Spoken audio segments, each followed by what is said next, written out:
In a small town in central Oregon, Frank Weaver runs a meth lab out of an abandoned mine. While his young son Aiden waits outside the mine in his truck, Frank and an accomplice are attacked by an unseen creature. Investigating strange noises, Aiden is also attacked by the creature. Frank and Aiden survive their encounter with the creature and return home, where their condition quickly worsens.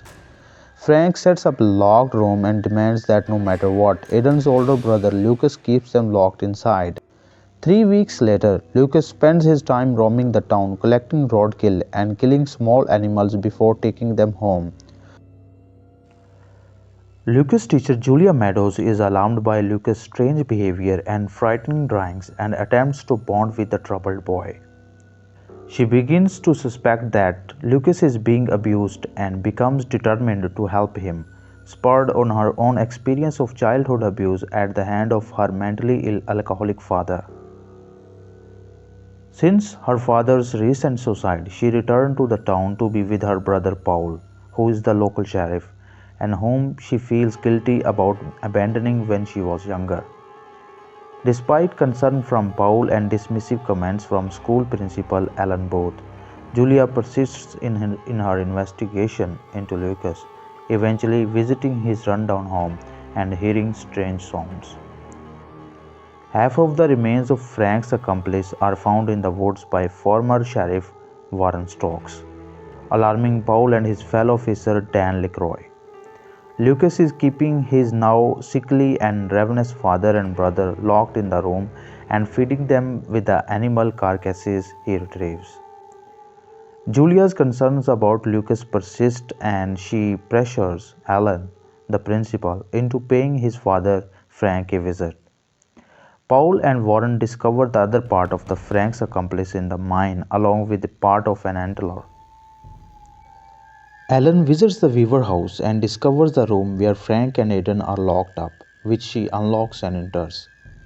Frank kills Alan before Antler's burst out of his body in some sort of transformation. Frank, now transformed into a savage horned creature, kills Lucas' school bully Clint when Lucas is attacked by the boy.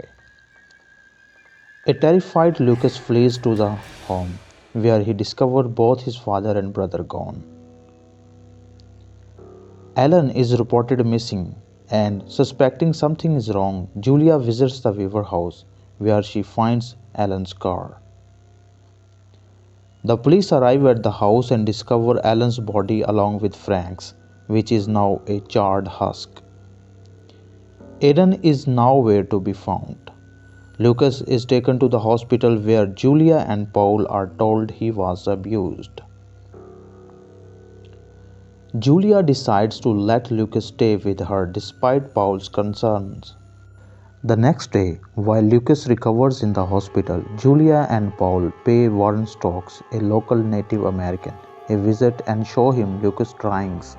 Warren identifies the figure as a Wendigo, a legendary creature that appears as a ravenous, cannibalistic spirit and jumps from person to person.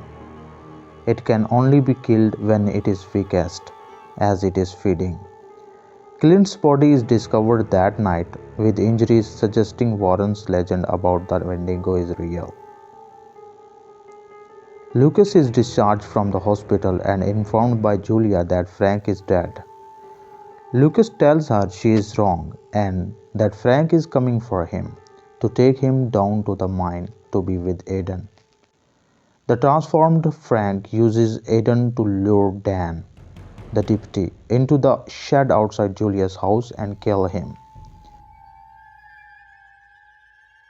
Hearing the commotion, Julia and Lucas hide while Paul arrives and is also badly wounded.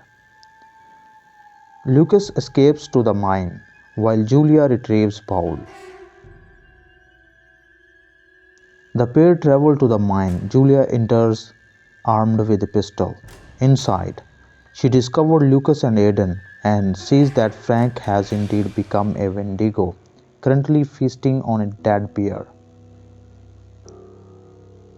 After a vicious fight, Julia managed to kill the Wendigo-possessed Frank with the help of Lucas. The Wendigo spirit passes into Aidan, and despite Lucas' protests, Julia stabs Aidan to death, seemingly ending the curse. Sometimes later, a recovered Paul and Julia discuss keeping Lucas with them for a while, despite concerns he may become possessed as well. As Julia and Lucas leave, Paul begins to cough up a black bile, as Frank had when first possessed by the Wendigo.